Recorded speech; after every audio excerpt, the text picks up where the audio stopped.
Hello, my name is Sandra Gordon, and today I'm going to be giving my persuasive speech. If you're lucky enough, you will find a place to live your first year at a commuter school. If not, you are left for your parents to pay for expensive off-campus housing. This is a common thing to happen here at SFSU and sadly other commuter schools. Students shouldn't have to worry about finding a place to live fresh out of high school going into college. College students are most likely to have more of a successful college experience living on campus. As a first year college student, I did get housing, but I know a lot of students and peers and friends who did not get to live in the dorms here, such as Towers, TJ's, Village, and Mary Ward. For my next year, I don't even get to live in the dorms. I have to live in an apartment-styled home, which is extremely expensive. UPS, my friends are living in UPN, and my best friend has to find off-campus housing in Sunset. So college students, their first 2 years of college should be guaranteed housing. UCLA guarantees their students 4 years of housing living on campus. They are the first UC to do this. UCLA puts a lot of money into their housing and they get a lot of funding for their housing. Here at SFSU and other schools like UC Berkeley, there's a shortage of housing. There needs to be more funding into schools with a shortage of housing, especially if the student population is over 20,000. Today, we will be discussing the change that needs to happen with student housing and how it needs to be more accessible for first and second year students. So transition. With the demand for more housing, it seems hard to guarantee priority housing for first and second students. So the problem, first and second year students not deserving affordable and on-campus housing is an issue. Homelessness is a problem in college as rents in the city increase and there's obviously a housing shortage. So here in San Francisco, it is extremely expensive for housing just in general. According to the U.S. News reports, students at colleges from California to Florida were denied on-campus housing last fall and found themselves sitting out the year at home and living in motel rooms or vehicles as surging rents and decades of failing to build more sufficient students' housing came to head. This is leaving students to be homeless or not experience their first year of college in person, and it's happening virtually. This is not beneficial at all to low-income students, especially if rents are going high and housing is becoming more expensive on campus. And the Inside Higher Ed reports housing costs even surpass tuition and fees at many California colleges, university, according to a recent report from the Public Policy Institute of California.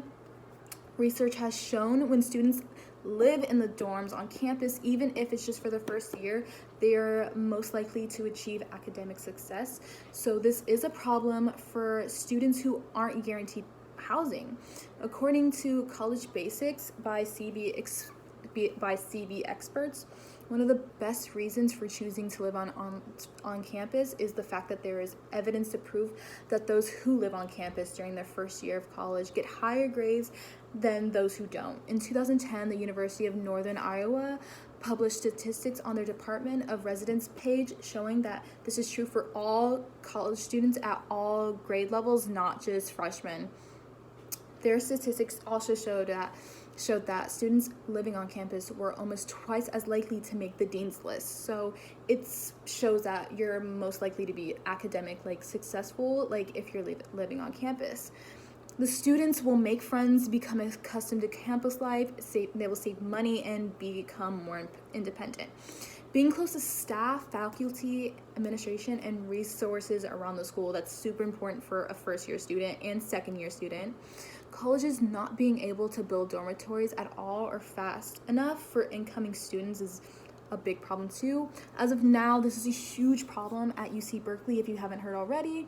Because of how big the student population is, students are now having to live in apartments for the first year. So many of my friends at UC Berkeley go through this.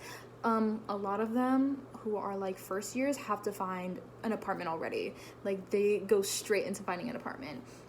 So transition, knowing the root problems of the housing crisis and why schools can't guarantee college students priority housing.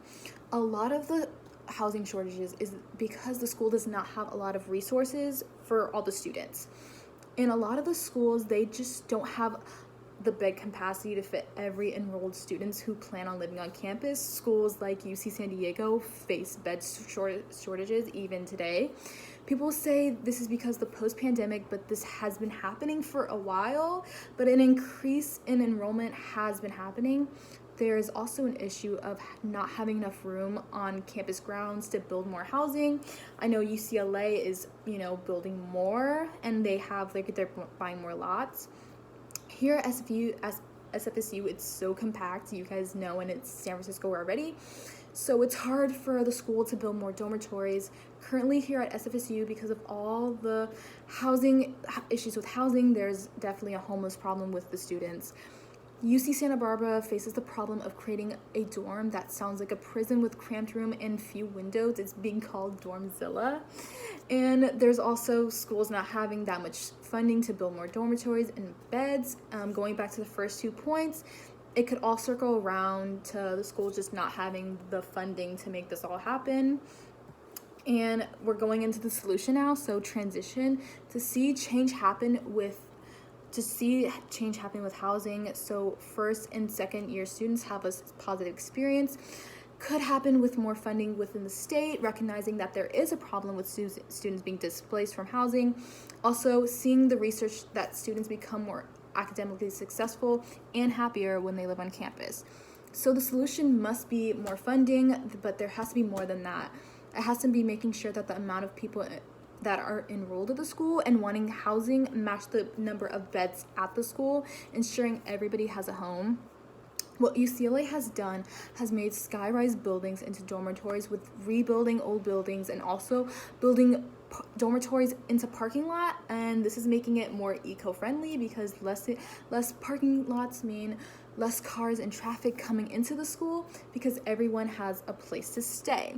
This ensures that everyone, even third and fourth year students, which I think should also deserve housing, but I understand that's really hard, have a place to live. Schools like the College of Idaho recognized their problem with housing shortages and made new dorms out of shipping containers, which is also very eco-friendly. Our school can make housing cheaper and meal plans more flexible for the students. And states need the money to fund for schools. So more housing money to fund, And transition with these examples being used here, there are definitely solutions for housing to be made for the students. And it should be done in an affordable way. The country as a whole needs to recognize the housing crisis and going on and at schools right now. So conclusion, I hope schools will recognize how important it is not only for first year students but also second year students to live on campus and fix the causes and find solutions to make this possible. Hopefully schools will look at what UCLA is doing and ensure that everybody has a place to live and is just not, just making sure like everyone is not facing a problem with homelessness and stuff like that. So that was the end of my speech. Thank you for listening.